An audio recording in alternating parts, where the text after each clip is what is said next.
Ladies and gentlemen, thank you for joining me on J&J Says. Today I have an awesome product I want to show you. It is the Dell Inspiron 113157. This is a consumer budget-friendly laptop. Don't compare it to most laptops. I would say this is definitely the budget-friendly and the very basic laptop. But let's get into it and let's talk about it more. So thanks for joining me. So here we have the Dell Inspiron 113157. So this is the Dell Inspiron 3000 series. It's considered a 2-in-1, and as you can see, it looks like a laptop and has a Dell logo. It looks metallic. If it was metallic, I would say this is probably one of the best computers designs, but fortunately it is hard plastic.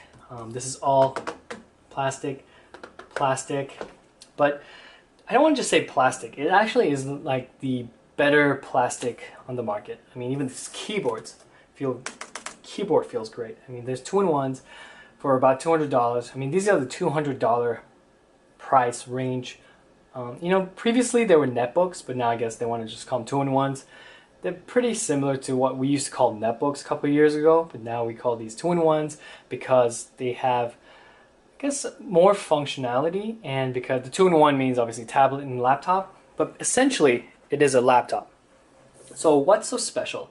So before we get into the, I guess, the internals, let's just talk about the hardware. So we have a IPS display. 11 in the name of the computer is the 11-inch. It's 11.6-inch touchscreen. This is a touchscreen. You can touch on the screen. See that? You can swipe in, swipe out. I mean, you can click on stuff. It's really cool. It has multi-touch functionality, so you can zoom in, zoom out, you can scroll up, scroll down. So it's kind of nice to do that. Or you can use the mouse. It just gives you more input options.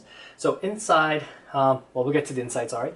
This is a IPS display. The great thing about IPS displays is you get that viewing angle at 178 degrees, so it's really good. The only downside is obviously the glossy display kind of hinders that. So you, like inside this room, it's a bit bright, you're going to see reflections. But overall, if you're in a dark room or darker room, you will see great viewing angles, and it'll be just fine for most people. Inside, I mean, around the laptop, and what's obviously inside is you get this really solidly built, put together, I would say 2-in-1. I mean, this is one of the better ones. So around here, this is the front, and you get on the side, you get the power button, volume up and down, volume up here, plus, minus, down. This is a speaker speaker component. You have USB 2.0, micro SD card slot.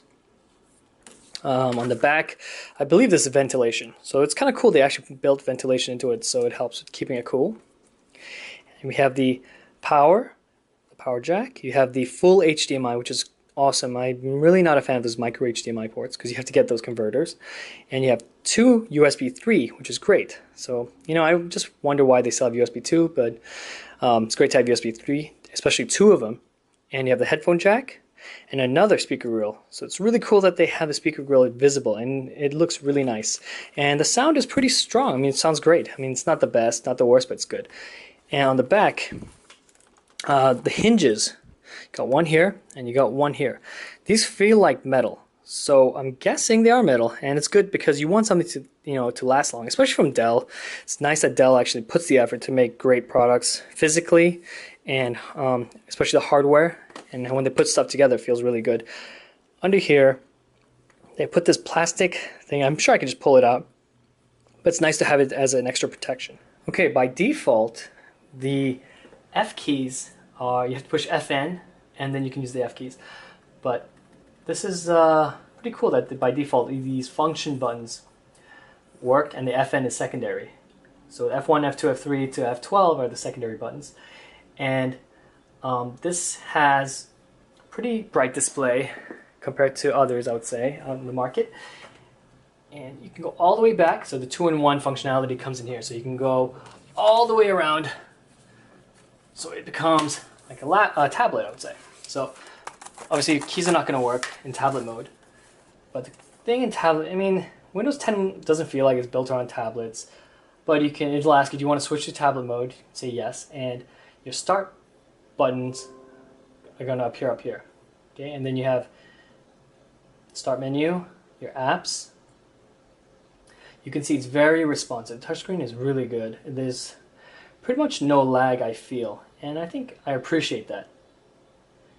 And you got my computer, I have Chrome installed. So in tablet mode, it tries to make the full use of the screen, even though it does look like a maximized version of desktop Windows. Close. Okay, the web browsing takes a little bit of time for everything to load. Okay, as you can see, everything loads pretty good. This is actually not have many programs. It's just Windows 10 and a few programs installed. Okay, let's close. Okay. So we can talk about some of the hardware specs.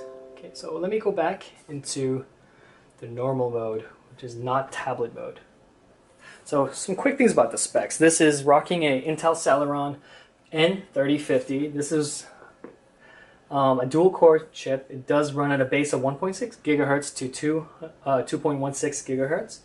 It is obviously it's considered a low-end, a dual-core Celeron chip, but you know, for its function, its purpose, it runs just fine. So if I want to run Notepad, everything runs really good. If I want to run, actually, that's really cool.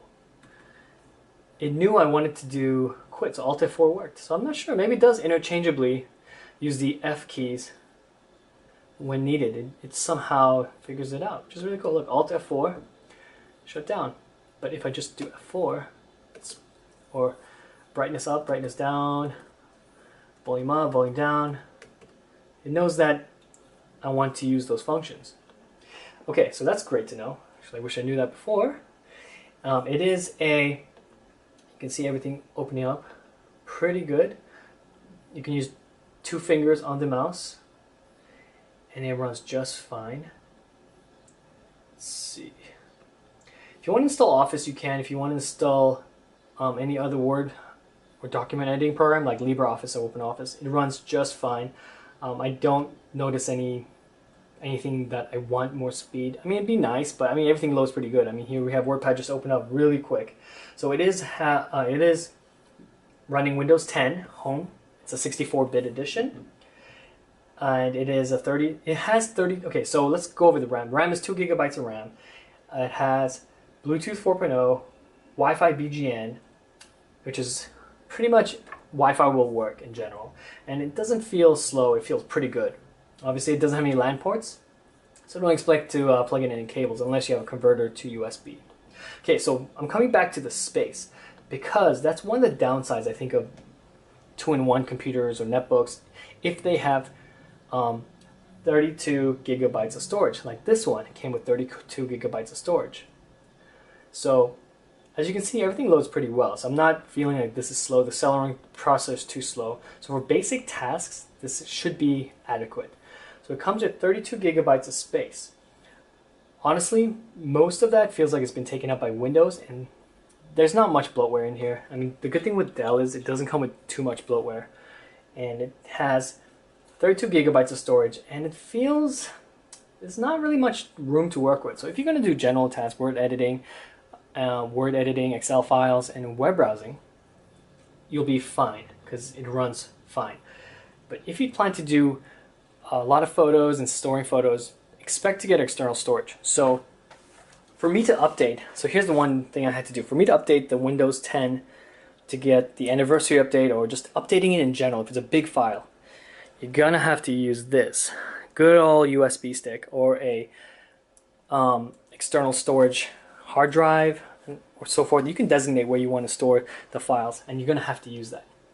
So that's the downside. But in general, if you're just doing any everyday web browsing and streaming, music streaming, video streaming, you'll be totally fine. And as you can see, everything loads really well. Its touchscreen is responsive, and I'm really impressed for something of a Celeron quality. Overall, I think it's a great product. I think it's a very quality product. I mean, this was purchased for under $200, and I think for the price, and if you don't want to shell out a laptop and you, for a full laptop, but you also don't want to buy a tablet, I mean, I think this is a great purchase for kids, for adults, for anyone who want a basic functioning computer. I don't think you can go wrong. It works really great. It's got great viewing angles. It serves its purpose, and I don't really have much complaints. So you put it this way too. It should rotate over, and this is one of the ways I like to, many people probably don't use it this way, but it's kind of cool to put it up like this.